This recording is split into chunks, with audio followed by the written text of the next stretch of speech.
everyone, and welcome to this spoiler review for Invincible Season 1 from the Geek Buddies. Hey!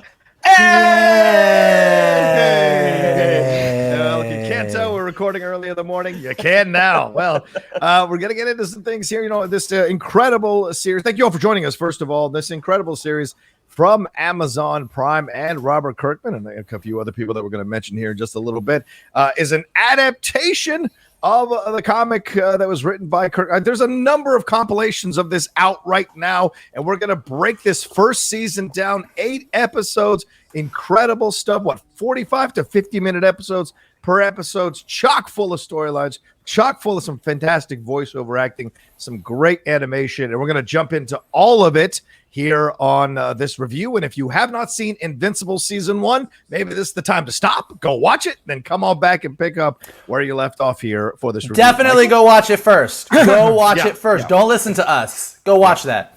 This is not that kind of situation. Go watch it, then come back and listen to us. So let's start off first. Overall, gentlemen, well, I guess I should give a little bit of the plot here. Stephen Yeun plays his character named Mark Grayson, a young 17-year-old kid, his normal high school senior with a normal part-time job and otherwise normal life, except his dad, voiceover portrayed by J.K. Simmons, Nolan, is Omni-Man, the most powerful superhero on the planet, saving people alongside the most famous troop of heroes, the Guardians of the Globe. Mark begins to display his latent superpowers, which comes from his father being a member of the Viltrumite race, and they are, according to Nolan, supposed to protect the galaxy on a mission of benevolence and enlightenment. But of course, that isn't the case, and it leads to all kinds of insane situations, overwhelming situations, emotionally draining situations, and some fantastic scenes and moments throughout the series. Gentlemen, I'll start with you, Vogel. What was your overall feeling now as you've had a few days to process the finale and the entire series of Invincible? I just have an overall feeling in general in life right now that it is a great time to be a geek. That is my overall feeling, because the content that we get continues to raise the bar every single time.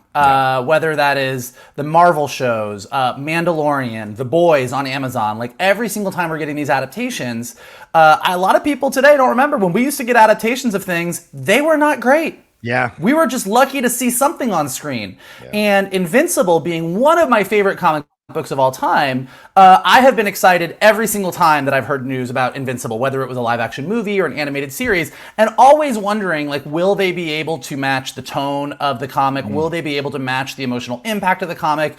Will they be able to go as far as the comic went? And what's been amazing about this series is not only did they go as far as the comic went, in a lot of ways they went further, and by some of the story changes they made the story even better. So I could not be happier.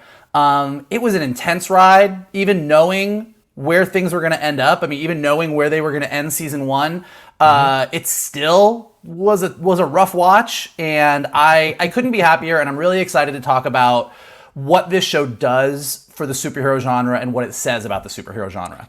Yeah, Shannon, Mike makes excellent points here. Along with Stephen Yeun and J.K. Simmons, we also had Sandra Oh, Seth Rogen, Gillian Jacobs, Zazie Beetz, Mark Hamill, Walton Goggins, Jason Mantzoukas, Zachary Quinto, Mahershala Ali, Michael Richardson, Griffin, Khary Payton, and so many more voices involved in this series. What did you feel overall about the heavyweight cast, the animation, the storylines, the way they adapted this story to an animated series? Well, I mean, I don't know if our audience remembers. I'm sure they do. But like, I was one that had not read about it. And leading up to its release, all the marketing materials, I was like, okay, this looks very generic superhero-y. You know, I know you guys have said like there are big twists coming, and that's why the marketing is so kind of straightforward, is because you don't want to kind of tip your hand to those big twists that were coming. And within the first 2 episodes, by the end of the season, I still wasn't a fan of the animation. Like, I was like, this just doesn't click for me. And granted, I'm not the animation guy that Vogel is. I mean, he's much more learned when it comes to this stuff. But I mean, I just know that some of the character designs, I'm like, it's just, it does not please my eyeballs.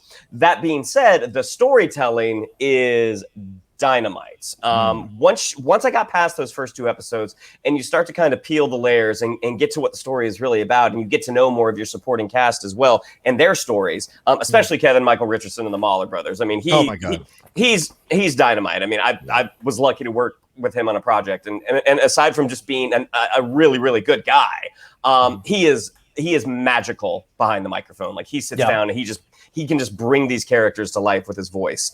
The storytelling was outstanding. The performances, top to bottom, were outstanding. I'm not always the biggest Jason Mantzoukas fan, but in this, I thought he was outstanding. Gillian Jacobs, Zazie Beetz. I mean, I thought they were all doing such good work. And by the end, when I saw the ultimate twist of the first season, I was kind of like, oh, okay, so that's why you cut those trailers the way you did, because you didn't want to give the audience who wasn't aware of the property or wasn't intimately acquainted with the property, you didn't want to give them an idea of what was coming, because the storytelling is so good. You get so emotionally invested in Mark's story. I mean, I'm really excited to see what happens with season 2 and season 3, even though the animation is maybe not my cup of tea. Wow, strong statement about the animation. Okay, it's interesting to me. I'm actually just curious, and we can have this further conversation offline. But to me, what I liked about the animation is, because I know that you're a fan of the DC animated movies, because we just went through and watched a bunch of them, and to me, Invincible is a slightly higher production value version of those DC animated movies. I think it's the similar style or a similar animation quality to the DC animated films, just like up-leveled a little bit. So it's interesting that like, because I know you like those and that this one didn't. I wonder if it's like the character designs or what it is that wasn't quite pleasing to your eye. Part of it is the character designs. I feel like Debbie's design is really hard to get into. Like, I don't know. It's just, for some reason, I was like, I hear the wonderful voice of, Sandra Oh, and I'm kind of like, this character just doesn't look right to me. And I think maybe the difference between Invincible and the DC, the animated films, and I think you guys had said this was deliberate, is the brightness, the difference in the brightness. I mean, Invincible is so bright, whereas the DC films tend to be a little darker and might be able to, at least for my eyes, hide those character designs that I may not be the biggest fan of. Okay. Well, I'll say this. I absolutely loved it. I thought the first season was stellar. I was completely engrossed in this story. And of course, I had read it and was interested to see how they turned things around, how they twisted, how they'd move events. And having that huge reveal in the first episode was a massive shock. I thought they would build up to it, but I thought it was brilliant. Just like when they adapted The Boys on Amazon Prime as well, I think they kind of really maneuvered some of the storylines, some of the story beats, some of the big moments in the comics, and also, took away some of the other unsavory stuff and made it work really well. I thought they did the same thing here. I didn't have a problem with the animation. I liked it, like the animation, but again, my eye is not the animation eye, but I certainly enjoyed it. And I loved the voiceover acting, loved the storylines. Walton Goggins and Kevin Michael Richardson really were the standouts for me. Although Steven Yeun in that finale is doing some stellar effing acting throughout that finale. So he's doing the Lord's work. He's doing the Lord's work in that episode. Fair. He is doing the Lord's work. But throughout every and I loved the storylines here with Zazie Beetz and Gillian Jacobs, this kind of faux possible love triangle that really kind of settles itself out as the season goes along. There's certainly shades of Peter Parker and Spider-Man. You can't escape that. With Mary Jane, that idea of Mary Jane and Gwen Stacy there with Peter Parker, the dad stuff. All of that here. So it's an interesting father-son story as well that really takes some incredibly extreme turns. And Clancy Brown as Damian Darkblood, just stellar stuff as well. So throughout, I was engrossed in the storylines.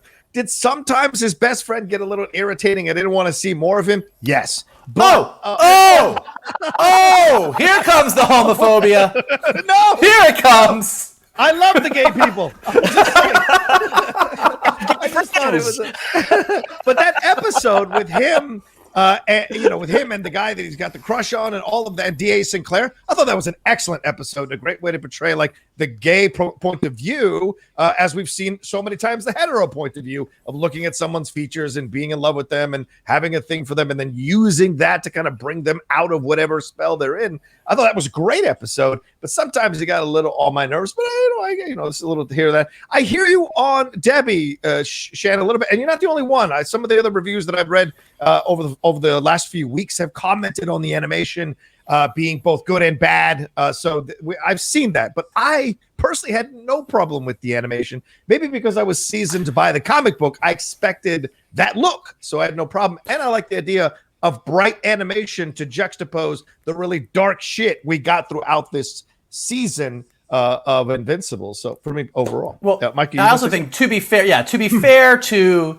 the Debbie criticisms, Debbie suffers from a problem that you commonly get into when you're animating a big action superhero series, which is whether you're using one studio or you're using several different studios, which is very common, you usually have like your A team, your B team, your C team, and you're gonna put your A team on your big action. Like when you have these huge, epic, city-spanning action sequences, your A-team gets those. And oftentimes, which sucks, when you get like a nice quiet scene at home where there's fewer characters and fewer shots and it's kind of like a simpler animation style where you just want to focus on the acting, sometimes you get your B and your C team. So I think Debbie maybe suffered a little bit from, she never got to be in the big action sequence. Like with Nolan and with Invincible and with a lot of the other heroes, you might have them in a quieter scene, but then you're going to go see them do awesome action and do some amazing shit. So your mind kind of blends the really good animation and the less good animation. And Debbie maybe tended to be more, I don't know this for sure, but Debbie maybe tended to be more often on the teams that were not doing, not going all out with the animation, with the pencil mileage. It's interesting that you say that because the three characters, like Debbie was the most extreme example. The other two characters were Cecil, Walton Goggins' character, but because he had that scarring, it's kind of like, okay, you can kind of justify that. But I also thought Adam Eve, in her scenes where it wasn't reaction, like when she's she's off living by herself in the treehouse, there were times that it felt like her design was just a little jagged for me. Okay. I often, even like I could walk you through 2D Disney movies like Little Mermaid and Beauty and the Beast, and it will drive me crazy because depending on which scene and who was working on it, like, oh, this character's a little bit off model here, more off model here, the acting is amazing in this moment but less good in this moment. And I think that's true. I think I sort of just chalk that up to that's the process. So I sort of look at it as I grade on the curve of like what was the full season, the amazing animation and the less good. But I think picking out those characters that you're picking out, it does seem to be like an ABC team situation. And certainly Omni-Man got a lot of love after that finale because he was all over the meme universe, and Boss Logic did a lot of work on that end. So certainly that character design seemed like a number of people. But let's give some credit out here to the creators here: Robert Kirkman, Ryan Ottley, and Cory Walker. Kirkman is executive producer. For those of you who may not know who Robert Kirkman is, maybe you've been under a rock. The Walking Dead, that's his baby as well. He wrote the first episode. Then there was Cory Walker. He's the show's lead character designer. So maybe you want to send your strongly worded letter, Shannon, to him. And Ryan Ottley, who drew a majority of the book's run, was a creative consultant on this. So I'm going to ask you, Mike, this is a rarity when the people involved in the comic book actually are the people who do the animated series. Am I correct on that? Oh, yeah, for sure. I mean, look, Invincible's been shopped around forever. I think I said on one of our previous episodes, for a while I met with Robert Kirkman and the Circle of Confusion team about trying to get it at Sony Television and then again at Hasbro. And I've never been happier in my life that I failed to succeed at something because neither of those would have been what we got to see on Amazon. But they've been shopping it around for a while, and credit to them that they were really firm on this is the creative team. And this is what this show is going to be, because there's 1,000 ways that this show could have fallen into a different showrunner's hands, a different animation style. I mean, look, Shannon's criticisms aside, which are 1,000% valid, they went out of their way to make sure that every character in this show looks the way they do on that comic book page. Yes. And maybe that's less successful for some characters in the jump from a still image to full animation. But if you're a fan of this comic, you are getting 100% that on screen, which to your point, John, is 100% a rarity. And I hope that we see more of that. I hope that people realize that taking these creative teams surrounding them with other talented people and letting them do it is really the way to go. Yeah. And speaking of other talented people, the writers included all three of those gentlemen I just mentioned. Simon Rakiopa, I hope I'm saying that right, Chris Black, Curtis Gwynn, Christine Lavoff, and Ryan Ridley were involved with this. Animation director was Hao Young-jun, who worked on shows like Avatar: The Last Airbender, The Legend of Korra, and Voltron. And the casting director for this, Linda LaMontagne, certainly deserves a lot of credit for her directing here of these incredible actors for these roles. And one more name here, Joaquin Dos Santos, is among the opening episode storyboard artists, and he's worked on Just League Unlimited, and he's going to be working on he's directing the Spider-Verse sequel. So what a jump from being a storyboard artist to directing a sequel to this. He was also one of the leads on Voltron, and I've been a fan of Joaquin's for a long time. You can go back and watch some of the old Justice League Unlimited episodes, and some of the best action episodes in that run were directed by Joaquin Dos Santos. He's been around for a long time, and his boarding, when you look at some of the best moments of Justice League Unlimited, Avatar, Legend of Korra, and Voltron, which as an arc have some of the best action animation on TV, you will usually find his name there. Yep, he worked on the Guardians of the Globe sequence, and Omni-Man ripped them to pieces in that first episode as well. And one last thing, these episodes directed by Jeff Allen, who did 8 of them. Paul Firminger did 2, and Robert Ali did 1 of them. All right, let's break this thing down here. Let's start with storylines. Let's start with the big one, Mark and his dad. Okay, let's talk about that right here as we jump into this whole situation. Mark and Nolan, Omni-Man and Invincible. Gentlemen, Shannon, I'll start with you first. I'll start with Michael for the overall thoughts on this. What did you think about the father-son storyline throughout this series? Did you think, as someone who hadn't read the comics, all the twists and turns that they laid out through these 8 episodes to that incredible finale, what did you think about how they built this out? And did it change your mind as you looked at it after that finale about how Omni-Man was kind of being a toxic masculine father with Mark? Oh, I mean, I think this would be toxic masculinity. It would be the most drastic of understatements ever. Fair enough. In response to that character's journey. Yeah, I mean, it's funny, like, you know, that first episode where Mark throws the garbage over the dumpster, and Omni-Man, Nolan starts training him, and that first time that and I know we talked about it in our initial, our review of the first 2 episodes, when he gives him that slug to the gut, heartbreaking. Like, I never, I know stories of fathers and sons having that kind of come to Jesus moment of okay, are we doing this? Like, I never had that moment with my dad. My dad was always a very laid back guy.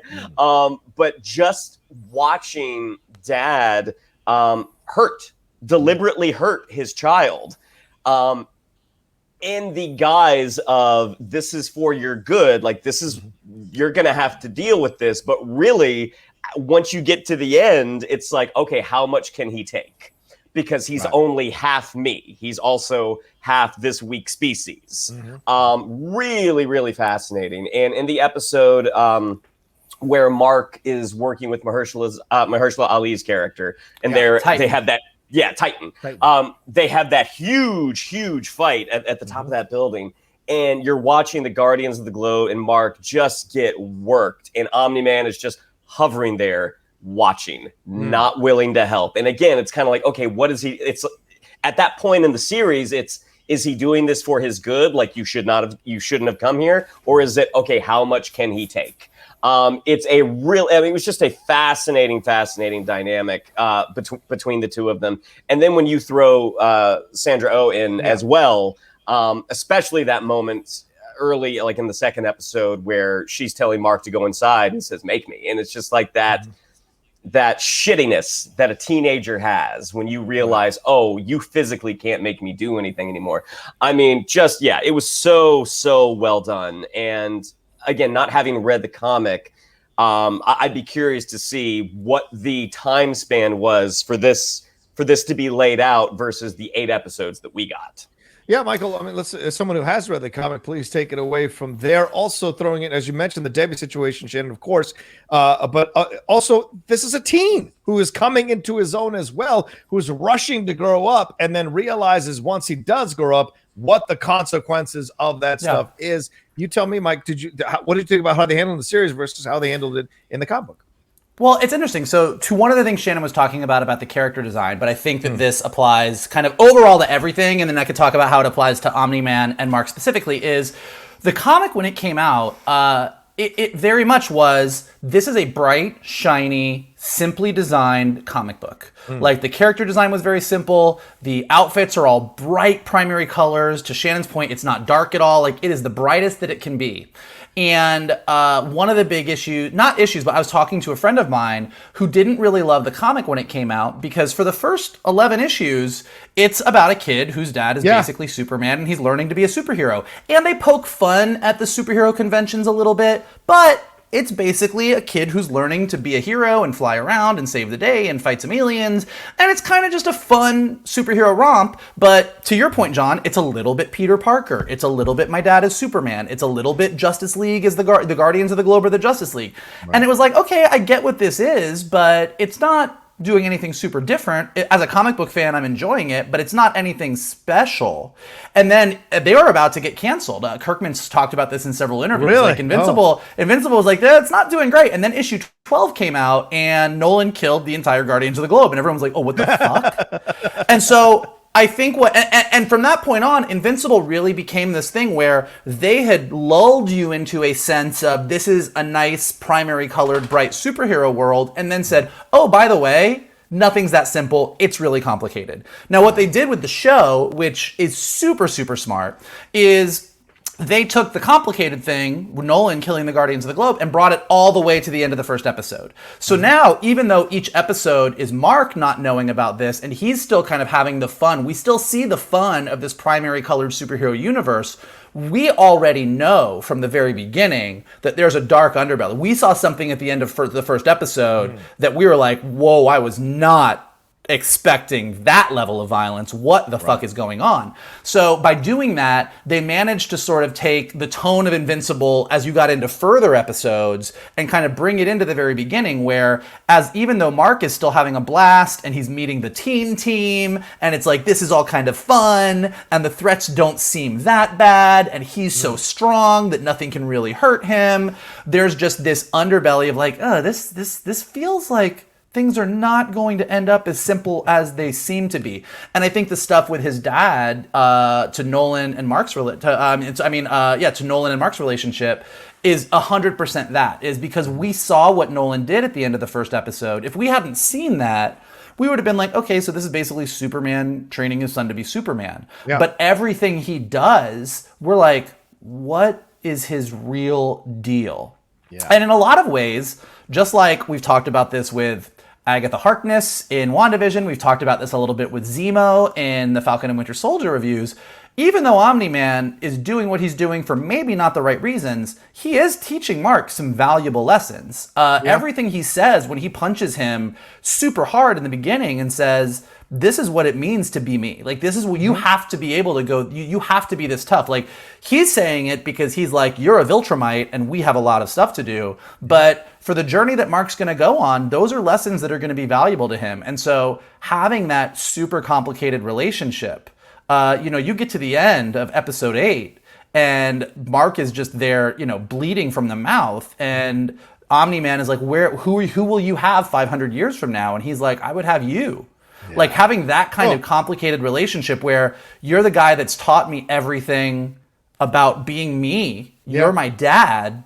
And also, you're now everything that I hate about myself, but you've also taught me the things that are good. I don't know how I feel. That's what makes the show complicated. And that's just in that. But you can take every single thing and every single issue that we're used to with the superhero universe and see how already Invincible is peeling it back and being like, none of this is as complicated as it is.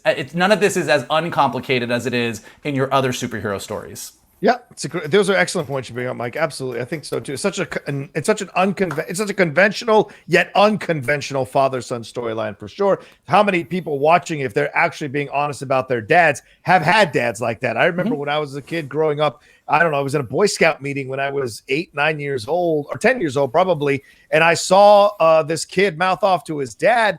in front of people, and his dad chased him down in the gymnasium, the elementary school gymnasium we're meeting on, and he beat him with his boot, his cowboy boot. He beat him in front of everybody, then made him walk back to join the group while he was crying. And it was his way of saying, you're going to respect me and you're going to toughen up. And I was like, my God. And this is the stuff that you see here in this relation. But you're right. And it's very similar to what we got with that film with J.K. Simmons. Why can't I think of it? Directed by Damien Chazelle. Whiplash. Whiplash. It's so similar to Whiplash, the complicated relationship, the mentor/father figure with the kid who's learning how to actually bring out his best.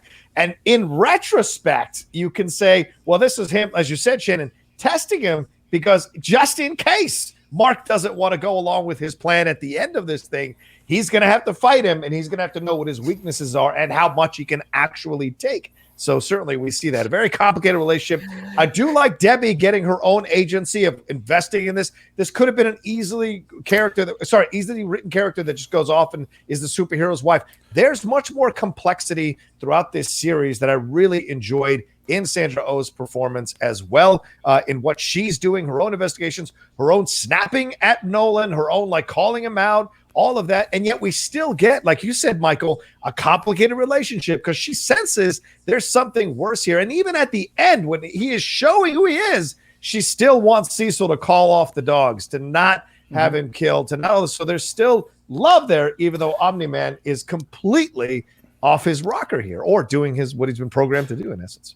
I think the women definitely get a better, they're better. They're more developed in the series than they were in the comic. Adam Eve was always pretty great, but I think both Debbie and Amber, Zazie Beetz' character, both get a lot more to do and are way more essential to the bigger story than they were in the original comic book run. I think they both smartly, they were like, let's actually give them more agency. Let's develop these stories out a little more, and I think that also made the show stronger. One of the things that I really loved about Sandra Oh's performance, and I feel like this is a lot of just moms. Moms are smart.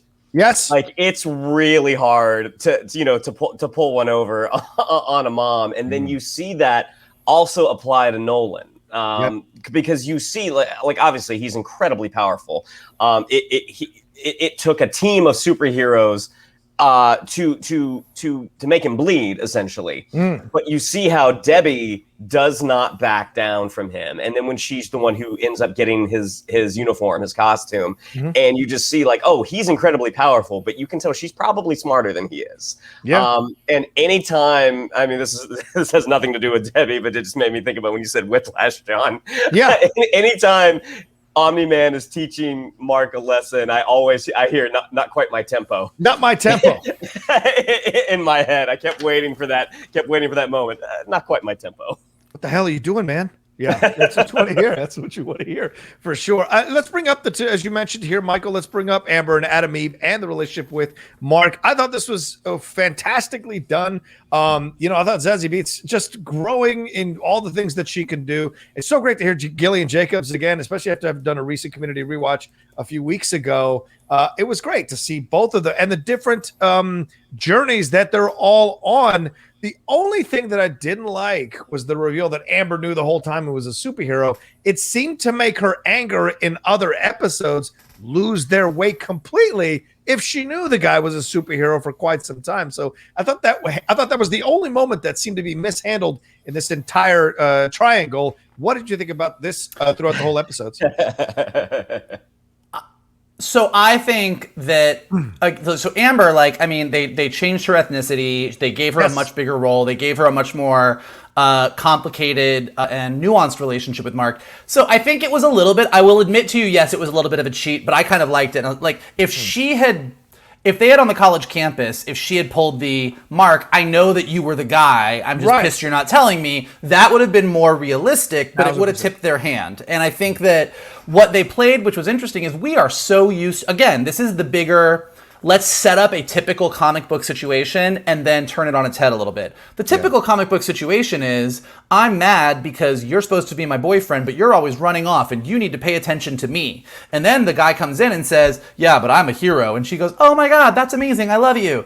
And that's what Mark thought was going to happen. Mark thought he was going to come in and say, hey, so I'm invincible. And she would have been like, oh, now it all makes sense and you're great.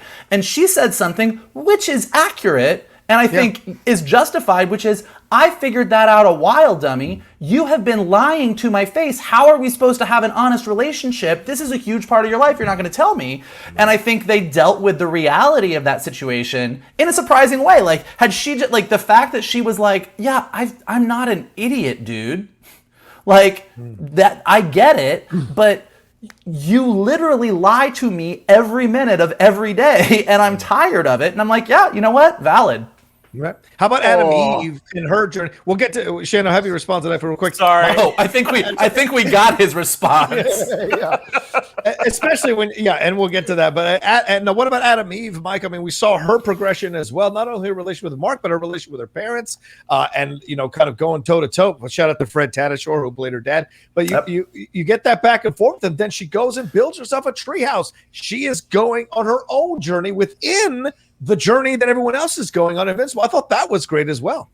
Yeah, and I think Adam Eve is interesting because, again, normally in a typical superhero, in the classic superhero world we usually inhabit, to your point, you brought up Mary Jane Watson and Gwen Stacy. Yeah. The girls are always the bystanders. And so having Mark step into this superhero world, and one of the first people he meets in costume is another girl from high school who is a hero. And so that relationship is different because this isn't he's got the Amber relationship over here, which is the typical, I have to hide who I am from you. But then he's got this other person who's like, oh, you can show me the ropes. Like when she was like, oh, did you puke? Yeah, I puked the first time. Like, she is a more experienced hero than him. And beyond that, given her own arc, separate from Mark, is her figuring out the kind of hero she wants to be. And I think this is, as we get into season 2 and 3, you're going to see this over and over, is that she realizes, and she says to Mark, when she goes off on her own and builds that treehouse and is out doing good, she helps more people in a few days than she does punching a bunch of super-powered assholes in the middle of a city. And this is an idea that Invincible is going to touch on again and again and again, which is if you really had a world where people have these levels of powers, there's a lot of other things they could do than punching a giant dragon that are going to be better for the world. And Adam Eve already starting to go on that journey, I think is really interesting and something we're going to see more of. Yeah, absolutely. Certainly that's in the comic as well, the idea of violence and how that changes Mark, especially after this finale, what he experiences with his father, how that changes him and how that affects everyone else around. And of course, Robert Kirkman's so great at presenting a premise, then evolving the characters and having them challenge you as the reader or the viewer to see where you stand with them and if it relates to your own life and your own journey and your own evolution on your points of views on things. It's fascinating stuff they do here. Shannon, all right, comments already on Amber and on Adam Eve, please go ahead. So Adam, the great thing about both characters to me is these are two examples of people that are just good. Yeah, and they're also teenagers. So I think that speaks to a lot for both of the characters. I loved Adam Eve. I mean, I love that she once she realized that Rex Blode was having a thing behind her back, like she removed herself from the situation. When she realized that Mark liked Amber, she removed herself from the situation. It was just I'll be really curious to see her journey if she stays on this path of just being good. To the Amber of it all. Now, I would say for the most part, she was absolutely, this is a good character. She helps out at a shelter. She just seems like a good person. By the end, I wouldn't say it was mishandled, but what I would say is, Invincible is doing this for your protection. And the fact that you're pulling... To me, it is the pettiness of a teenager, which completely tracks that she's like, I'm mad at you. We're supposed to be this committed couple, yet you keep things from me. And it's like, you could get killed if you knew everything. So I was not expecting for her to be like, yeah, I know that you're invincible. It does make me laugh, and I think the Green Lantern movie, for all of its problems, it's the one movie that has sort of identified yes, I know who you are just because you cover your cheekbones. That doesn't disguise your identity. The fact that Mark's got his hair out, you've got his jawline, it's like, oh yeah, I can tell you. you're not wearing the Spider-Man mask. You're not even wearing the Batman mask. Like, I can tell who you are. But his best friend couldn't. So until the end or near the end. Yeah. He was too busy ogling college guys. Oh boy, to really pay attention. But I mean, I thought the journeys were both really, really interesting. Like, I didn't think it was out of character for her to do what she did. I think, again, that speaks to the pettiness of a teenager to be like, well, you know, we're not supposed to keep anything from each other. You've been lying to me, and it's just like he's been saving people. Get off your high horse, Amber. Wow. All right. Well, there's your thoughts, man. We only have a limited time to discuss things. We're already at 35 minutes.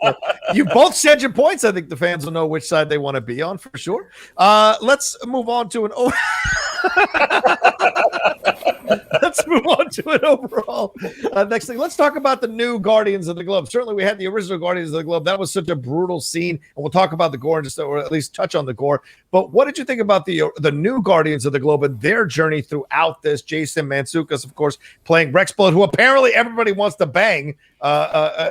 Duplicate, played by Melise. Robot, I think Zachary Quinto, this may be his best stuff since Star Trek, in my opinion. I thought he was fantastic in this. You did have Adam Eve as well. Khary Payton, friend of the show, Khary Payton as Black Samson as well. What did you guys think about all of this throughout the series and their journey as they came together as a team?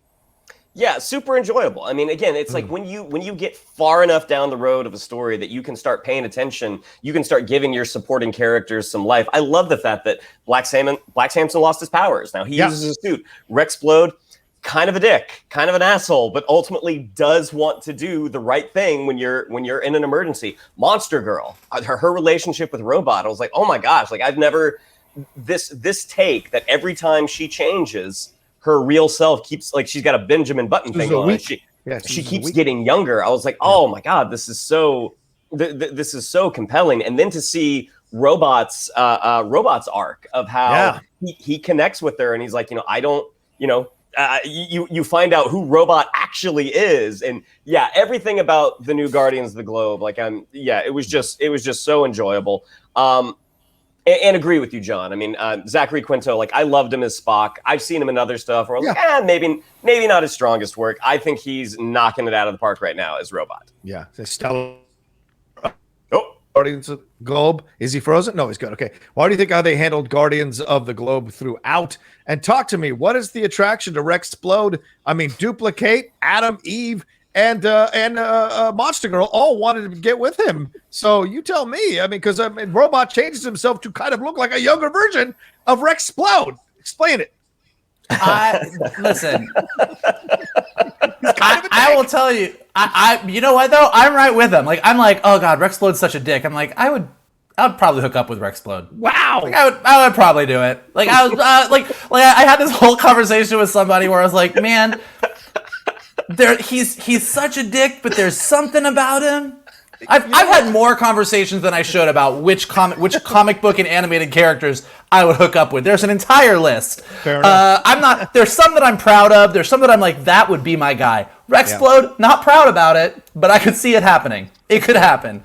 I think it's great. I think that, what I enjoy about this show is for Shannon, he's meeting all these characters for the first time. Yeah, right. And they do such a good job, like I said, of taking like the idea of multiple man, but like giving you Duplicate and doing some different things with it, giving you the idea of the Hulk, but doing a little tweak with Monster Girl that makes it unique and different. And Invincible does this so well throughout, like giving you something that is, I know this from comics, but I never thought about it in quite this way. And what's fun for Shannon is he's meeting all these characters for the first time, and he's like, oh, there's a lot of potential here. What's fun for me is as soon as any of these characters are showing up on screen, I'm like, I know where this character or this relationship is gonna go, and watching them get everything right. Because, it all gets changed around a little bit. Some stuff is streamlined, some stuff is moved around like we talked about. But the overall gist of these characters and the little seeds that they're planting with certain characters that that's going to bear fruit in season 2 and season 3, they're doing it all right. And I was when I heard it was going to be 8 episodes, I wouldn't say concerned, but I think I probably had an assumption that some of these storylines of these secondary characters, or some of these secondary characters altogether, might get moved or brought in later to focus on the Omni-Man, Mark, Debbie story. And it's been really, really delightful to see the way that they have managed to pack so much in. We talk a lot about Falcon and Winter Soldier's 6 episodes and how sometimes it felt like they dragged some storylines and didn't make enough room for other things that we would have liked to have seen. And I think Invincible just shows you how much you can really pack in there. I mean, that cast is ginormous. And as you know from that final beat in the finale, in the 8th episode, which we'll talk about, they've set up like 5 or 6 storylines that are going to keep going on. Yeah. And let's move forward now to the Global Defense Agency and Cecil Stedman. Talk to me, swing back to you, Michael. Talk to me about Cecil Stedman and how Walton Goggins did his journey with his character throughout his relationship with Damien Darkblood as well, and trying to kind of circumvent that investigation. What did you think overall about how they transferred Cecil Stedman from the page to the animated series? I mean, Cecil's great. Cecil's just a great, interesting character. And just the way that they play the government stuff. This is a world where the government is, we talk a lot about, again, with Marvel, we talk about the Sokovia Accords and the Avengers are over here and the government is over here and whatever. This is a world where the government is not just working with the heroes, but fully funding the heroes and covering up things for the heroes. And kind of that's what allows the heroes to live the lives that they lead. But for all that being said, the government is definitely doing their own thing as well. And Cecil walks this fine line between you like him and he's fun and he's cool, but you're also like, do I 1,000% trust you? Like, do I like when he takes Mark into that room at the end with the white light and he's like, let me show you briefly a bunch of shit that we're doing. And just even the idea, and they got to this really quick, but you have that episode where Mark and Amber and William go to the college campus. Right. Crazy dude is experimenting on people. Cecil and the government come in and they're like, all right, we're going to take care of all this. And the next thing you see is the government has that guy working and building him an army of those guys. And you're like, yeah. And again, it's the thing, but it's the thing that I keep coming back to is they've purposely given you this primary colored, bright superhero universe. And visually they're like, see, we're fun superheroes. And every single choice that they make says, by the way, this is really more complicated than you would think it would be. And that's just in season 1. And if they continue on the track that they're doing, it's going to get worse and worse. Yeah. Shannon, thoughts on Cecil Stedman and the Global Defense Agency? Yeah, awesome. Like I think I wrote Vogel at one point. I texted him and be like, Cecil got to cut that hair, man. It's like if you have massive scarring on your face and you're losing, the battle on top with keeping your hair, maybe don't grow it out. I don't know if that was just distract from the scars. Wow. It's like he needs a little queer eye for the government guy. Like that's what he needs. But as a character, just absolutely fascinating. I mean, it's sort of like the coolest parts of Amanda Waller are with this guy. And Walton Goggins' performance, not that I've seen everything he's in, but I've seen a lot of it, and he tends to play Southern almost always. To hear him not playing Southern, like at first I was kind of like, who? Like I recognized that voice, and I had to look it up, and I'm like, oh my god, that's Walton Goggins. He's doing dynamite work, and he just has such an interesting arc from Mark's point of view that is like he starts as this government guy that like I don't know if we can trust this guy. You get to the end and you see like, oh, this is actually a compassionate guy, and I still don't know if we can trust you. I mean, he's such a fun character to watch. And Damien Darkblood as well. Easily my second favorite character. Like a little bit of Etrigan, a little bit of Hellboy. Yeah. Certainly hope that we get to see him again. Obviously, you guys know this. I don't. And some Columbo. And a little Columbo.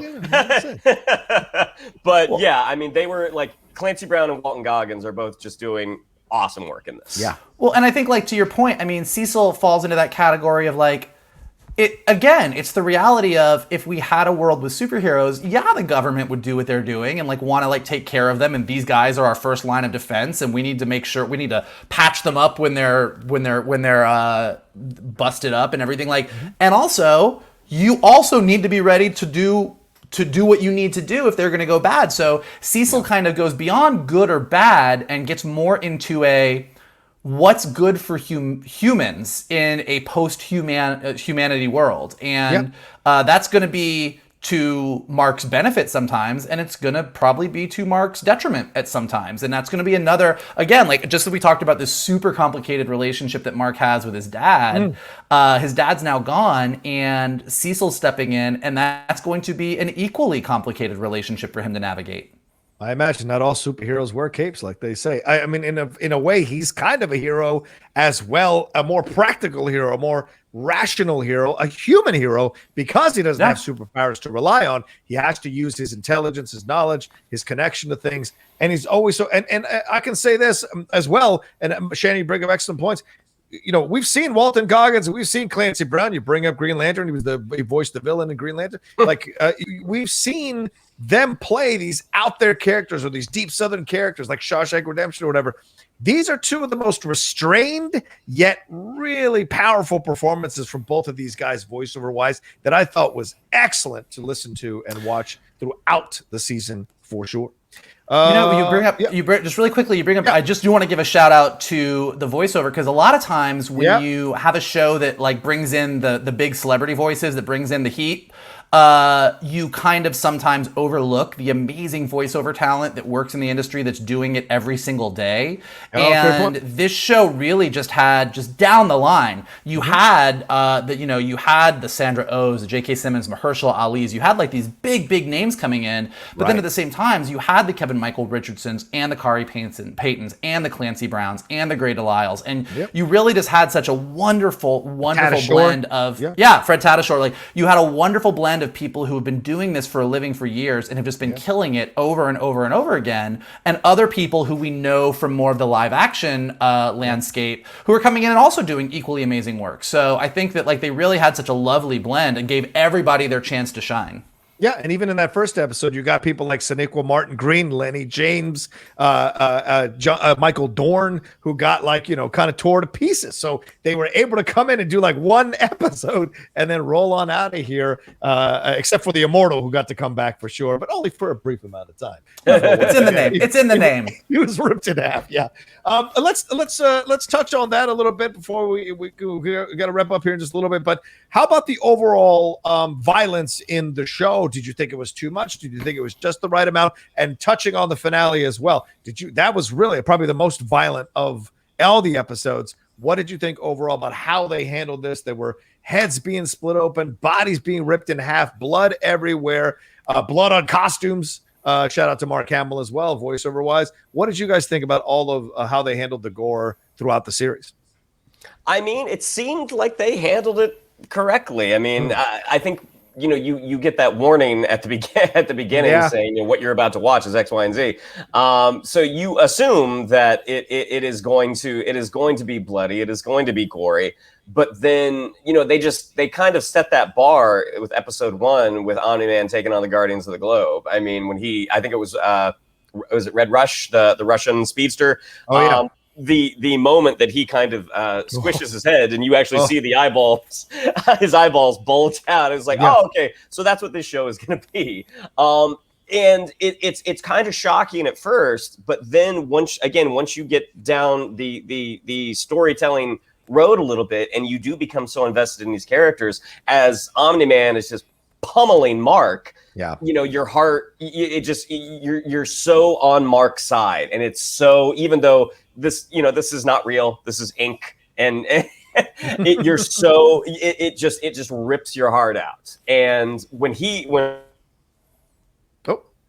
second time that he kind of does a little bit of a wishbone, it is so affecting. And I don't know, is the Immortal coming back? They sewed his head. He's called the Immortal. He's called the Immortal. That's all I'll say. Michael, what did you think overall how they handled the gorier comic to animated series?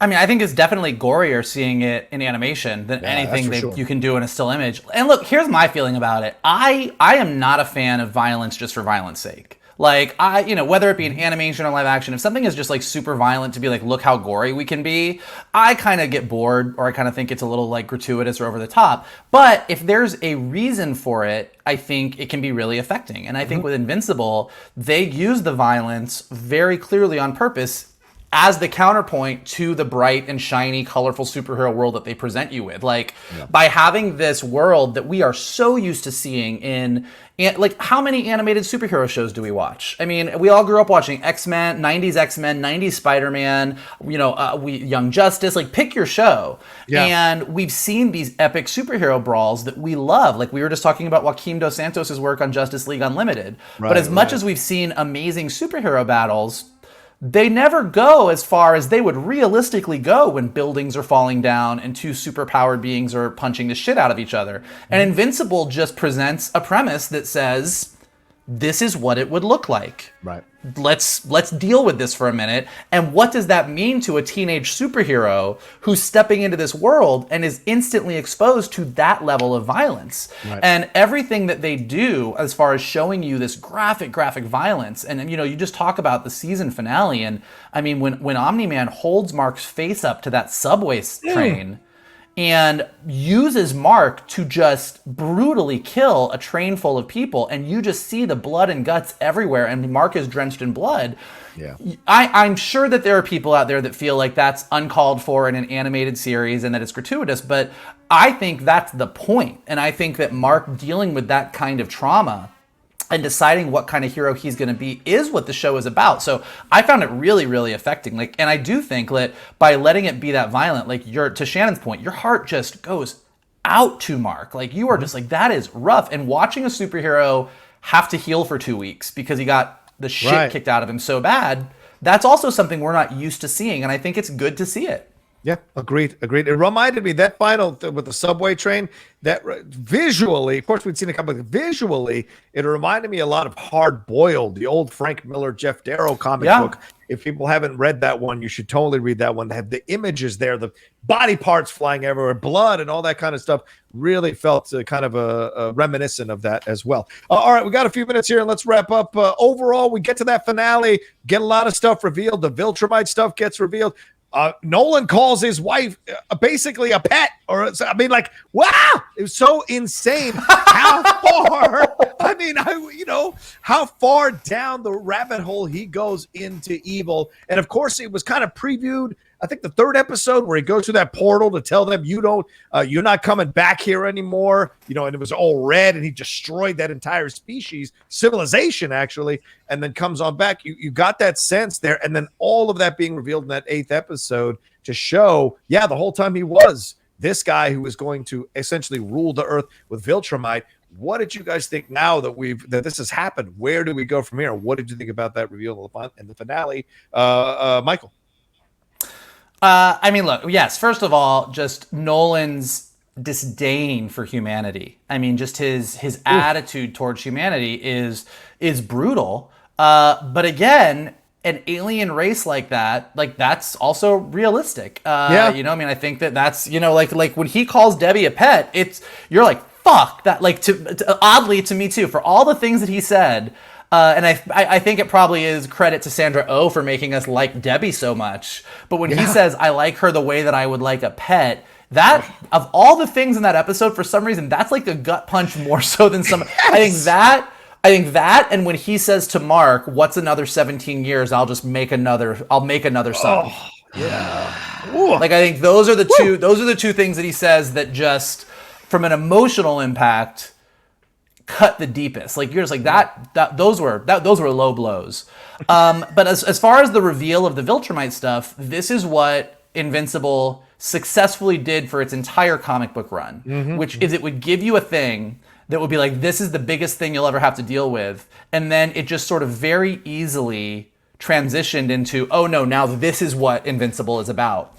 And when Alan comes back at the end to warn Mark that there's a Viltrumite on the planet, and Mark sits him down and he's like, okay, we've covered that already.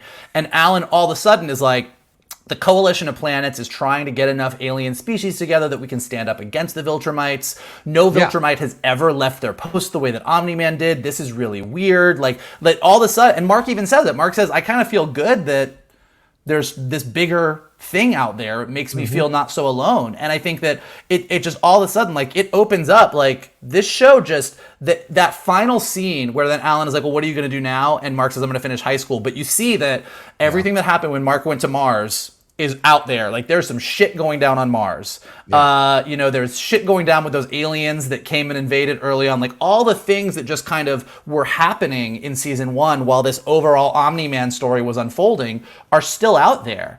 And in addition to that, and Alan says it, he's like, the Viltrumites don't give up on a planet. And Mark could barely deal with his dad. And the only reason he got away was that Nolan had just a hint of humanity deep down inside of him where he couldn't ultimately kill his own son and didn't know what to do and took off. But any other Viltrumites ain't gonna have that problem. So, you know, you leave season 1 on this huge, like, holy shit, this very personal story about this boy and his dad.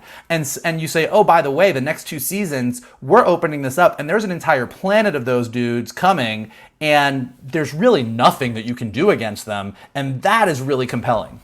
Dudes and females, right? Yes. The Viltrumites both, so they're all coming to kill somebody. The females. I mean, speaking of that, I don't want to get into too many spoilers, but there is some shit that goes down, and I will say this: there's a lot of things that Invincible does in the comics over its entire run that really challenge you as a comic book reader with the way they treat things and handle things, and the. Again, a lot of the show really deals with, like, superhero teen trauma. And I'm really curious to see if they really go as far as the comic does in some of those arcs, because if they do, I think this is going to be a show that continues to just, like, knock people on their ass. And everything they've done in season 1 leads me to believe they will, so I'm very excited. Good point.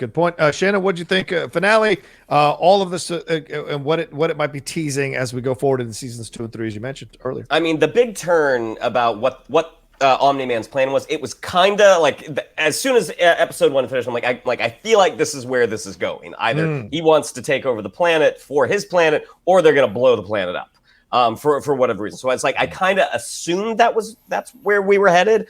That being said, when we got there and you're hearing these words for the first time, you're hearing a father say to his son these things. Like, it's just heartbreaking. And you know, kudos to the performance of J.K. Simmons. One, Viltrum is clearly like, what if Krypton were like Sparta? I mean, we are. Which, I'll be honest with you, I didn't mind so much. I didn't mind, but you know, let it be there. Go ahead. I mean, only the strong will survive on this planet. Now that we've got the creme de la creme, now we're going to do it to the universe. Is a truly frightening thing, and probably, like, I don't know if there's extraterrestrials out there. I don't think that's that much of a stretch. If there are, I mean, it's the Loki argument in Avengers. Like, you know, I don't have any concern about, you know, an ant being an ant in the boot, the ant in the boot argument. But to go to the Debbie being a pet, it's not just what J.K. Simmons said, it's how he said it. And it's so kind of like, really? You're going to bust my balls about this? Like, his justification for it, which is the most frightening thing. Like, you know, you hear people who have pets, and, like, you know, your pets become a part of your family, but then you hear other people be like, it was just a cat. It was just a dog. And he's saying this about his wife. Just a truly gut punch of a moment. No idea where the show is going to go. I mean, have some ideas. But yeah, can't wait to get there. Yeah, I love the finale as well. I thought it was very, very well done. And yes, you're right. The way he doesn't say it to hurt Mark. He just says it so matter-of-factly, which is even more chilling because it is devoid. And you would think the one person who could maybe make him change his mind about how to view this planet could be her, or is her. And even he is so devoid of emotion when he speaks about her. And this thing is just so pervasive throughout. But then he does hesitate. He doesn't finish his son off. So what does that mean? That's what we're going to find out in seasons 2 and 3 for sure. But I enjoy it thoroughly. And Alan the Alien, I mean, Seth Rogen is hilarious. But I'd love if they pinned this whole thing on Alan the Alien. That'd be hilarious on so many levels because of what he admits in those final sequences there with Mark. But yeah, it leaves you wanting more. It leaves you excited for what's to come. And maybe maybe to Shannon's joy, they'll work on the animation for him. But overall, I think they really nailed it voiceover wise, nailed it storyline wise. I think they did a great adaptation of this thing. I'm looking forward to seeing what changes they make in seasons 2 and 3 to some of the storylines. And as Mike said, smoothing out some of the more underdeveloped characters or people like that. And will they lean into the violence or the gore of it even more as situations call for it as we go forward? We shall see. But overall, damn good series. Definitely worth a rewatch as a binge for sure. For sure. And I will say one thing. Rarely do you get an animated series that goes past 30 minutes that can be this engaging, chock full of storylines and interesting characters, and they certainly do it this time around. And it's a rarity in animation from my experience with animation. Mike? I really hope. I loved an 8-episode run where each animated episode was 45 minutes. I think I would love to see this open things up and start to have more shows where we don't have an animated show that just cuts off. You have it in half-hour chunks. Give us a 45-minute, give us an hour long. I think that this does, to your point, it proves that not only can an animated show sustain that level of engagement, but that there's an audience out there for it. I think that, so hopefully this leads to more in that vein. I agree with you. All right. Well, that's our thoughts on season 1 of Invincible. Thank you all so much for joining us. Shannon, what do we have to tell them? Yeah, if you'd like to follow us on social media, on Twitter, it's @geek_buddies. On Instagram, @the_geek_buddies. If you'd like to follow me on social media, on Twitter, it's @Shannon_McClung. On Instagram, @Shannon_the_Geek_buddy. If you would like to follow Mr. Vogel, it is @MK2. And if you would like to follow Mr. Rocha, it is @TheRochaSays. Mikey? Look, we hope you think of us as your buddies. Maybe you think of us as your pets. Either way, we want you to keep watching. So here's a couple things that you can do to keep us geek buddying out week after week after week. You can hit the like button below. You can subscribe to Johnny's Outlaw page. There's a ton of awesome content, lots of Geek Buddies content for you to engage with, but lots of other amazing content as well. Definitely leave us comments. What did you think of Invincible? Was the violence too much? Who were your favorite characters? Are you a fan of the comic? Without any spoilers, what are some things that you're excited about seeing? Let's keep it spoiler free as much as we can for all the people. But let us know what you think. We will get back to you. If you are listening to us on Anchor or Spotify or Apple Podcasts, leave us some rankings there. Leave us some stars, some comments. It helps more people find us. And of course, the best thing that you can do is retweet this video or post it on your Facebook page or send it around to your friends on social media and say, hey, those Geek Buddies, they're kind of fun. And we would really appreciate it. Absolutely. And also, if you want to do an Instagram story about the show or this particular review, please do so on your Instagram and tag the Geek Buddies account so more people can follow it and so we can keep building up that fan base as well. All right, that's it from us. Thank you all so much. Take care of yourselves, and we'll talk to you next time. Another brand new episode of the Geek Buddies.